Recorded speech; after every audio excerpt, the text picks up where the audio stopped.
साथ साथ पीने के लिए भी उसी नदी का पानी इस्तेमाल होता था। उस नदी में एक चुड़ैल रहती थी। वो कुछ दिनों से लोगों को पानी नहीं भरने देती थी और बहुत परेशान करती। एक दिन, ए कमला, तूने मेरी चोटी क्यों खींची? पगला गई है क्या विमला? मैं भला तेरी चोटी क्यों खींचूंगी? झूठ मत बोल, यहाँ हम दो ही तो हैं। अरे अरे, वो देखो, हमारी मटकी का पानी कौन गिरा रहा है? रास्ते में उन्हें भुवन मिला, जो बैलों को पानी पिलाने नदी लेकर जा रहा था। क्या हुआ? इस तरह क्यों भाग रही हो जैसे भूत पीछे पड़ गया हो?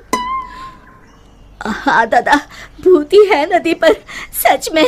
भक, मैं ही मिला चुहल करने के लिए। दरन हो गई जिनैया मैं कैसी करूं। अरे क्या हुआ? ये बैल पानी क्यों नहीं पी रहे हैं? और मेरी धोती कौन खींच रहा है? कहीं भूत भागो रे। इसी तरह एक दिन रामू वहां से जा रहा था। उसने देखा बीच धारा में एक औरत बड़े आराम से बैठी हुई है। ए, तुम वहाँ क्यों बैठी हो? अरे बाहर आ जाओ, मरना है क्या? उसने पलटकर आदमी की तरफ देखा और फिर जोर से हंसी। तुझे मारना है कहकर हाथ बढ़ाना शुरू किया। वो तेजी से गिरते पड़ते गांव की तरफ भागा और गांव आकर लोगों को बताया। हाँ, उस दिन मेरे बैलों को पानी भी नहीं पीने दिया उस चुड़ैल ने। हमारी मटकी का पानी गिरा दिया था। लगता है हमें ये गांव छोड़ना ही होगा। बिल्कुल सच कहा भुवन, मेरा भी यही मन है। गांव के सब लोगों ने गांव छोड़ने का निश्चय कर लिया। भुवन बेटा, हो गई तैयारी? हाँ काका, हो ही गई समझो। मुझे लगता है क्यों ना हम मुखिया जी के पास चले। हाँ, शायद कोई उपाय निकले। काका, मुखिया जी कोई ओझा तो नहीं?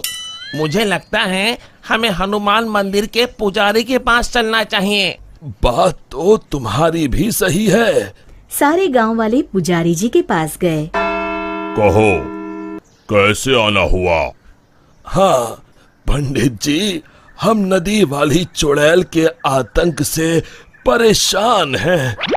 आए दिन उसका आतंक बढ़ता ही जा रहा है। मुझे तो लगता है हम सबको भी गांव छोड़कर भागना पड़ेगा। समस्या तो गंभीर है, पर भगवान दयालु है। अवश्य ही कोई उपाय मिल जाएगा। आप ही बताइए, क्या करना होगा? हमें एक हवन करना होगा। जैसे ही उस हवन का पवित्र धुआं उसे लगेगा, वो श्राप मुक्त हो जाएगी। पर चुड़ैल को हवन कुंड तक लाना असंभव है। असंभव में ही संभव छुपा है भुवन। तो हवन किया जाए। कल हस्त नक्षत्र है, कल ही ठीक रहेगा। ठीक है पंडित जी। आप लोग इस सामग्री की व्यवस्था कर लीजिए। मैं ब्रह्म मुहूर्त में वहां पहुंच जाऊंगा। हम सब भी पहुंच जाएंगे।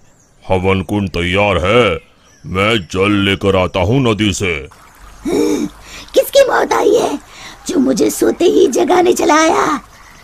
चुड़ैल जी, आप सोइए, मैं तो पूजा के लिए जल लेने आया हूँ। ये नदी मेरी है, इसका पानी भी मेरा, समझे? और हाँ, अपनी अकल को प्रसाद के जैसे बांटना बंद करो, समझे? पर क्यों चुड़ैल जी? क्योंकि मैंने ऐसे कहा। अब चुप, एकदम चुप। चुड़ैल जी, क्यों ना एक शर्त लगाई जाए। जो हारेगा उसे दूसरे की बात माननी पड़ेगी। बोलो, मंजूर है? तुम साधारण गांव वाले मुझ जैसी ताकतवर चुड़ैल से शर्त लगाओगे?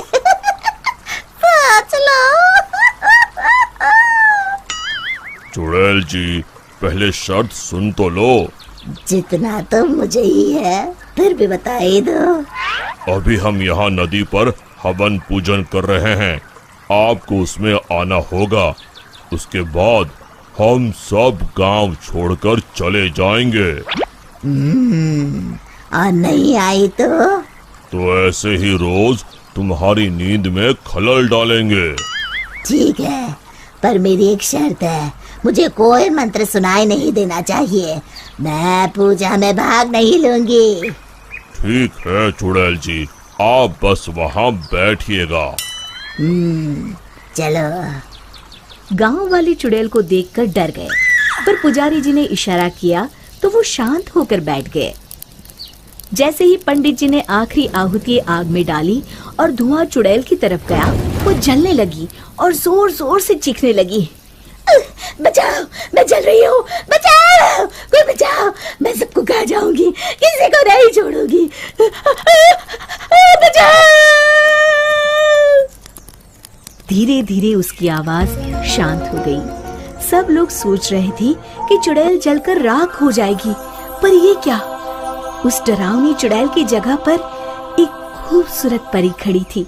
वो मुस्कुराते हुए बोली, मैं एक परी हूँ। एक शाप के कारण मुझे चुड़ैल बनना पड़ा।